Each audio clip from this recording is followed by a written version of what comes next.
ሜሪ እንግዲህ ዛሬ ዳኒ ልትገለው ትንሽ ነበር የቀራት። በስልክ ወርውራ ልትመታው ሩትዬ ናት መሀል ላይ ገብታ ያገላገለቻቸው ማለት ነው።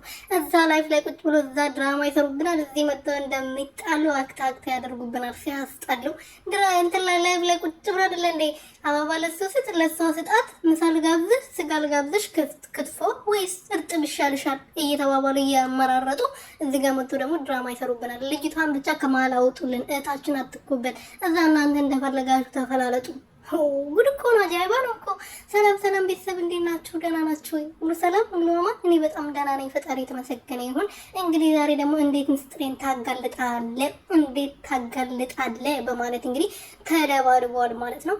እኔ ላይ አክት እየሰራችሁ ነው ወይ? እኔ ላይ ድራማ እየሰራችሁብኝ ነው? ሁለታችሁ ምን እያደረጋችሁ ነው? መነጋገር ያለባችሁን በስነስርዓት ቆማችሁ ተማረ ሰው መነጋገር ትችላላችሁ ብላለች። እንግዲህ ሩትዬ አብቴ ቀብራራ ማለት ነው።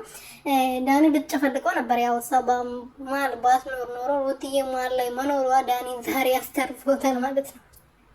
ምን ያለማስባችሁታል? ግን እኔ አላሰቡም እንዴ እዛ ክትፎ እየጋበዛት እርጥብ እየጋበዛት እዚህ ጋር እንደሚደባደቡ እንደሚጣሉ አክት ሲያደርጉብን አናድድም? ቤተሰቦቼ እኔ እኮ የሆነ የሚያስተምር የሆነ ቁም ነገር ያለው ነገር ቢሆን እኮ እንደፈለጉ ይስሩ።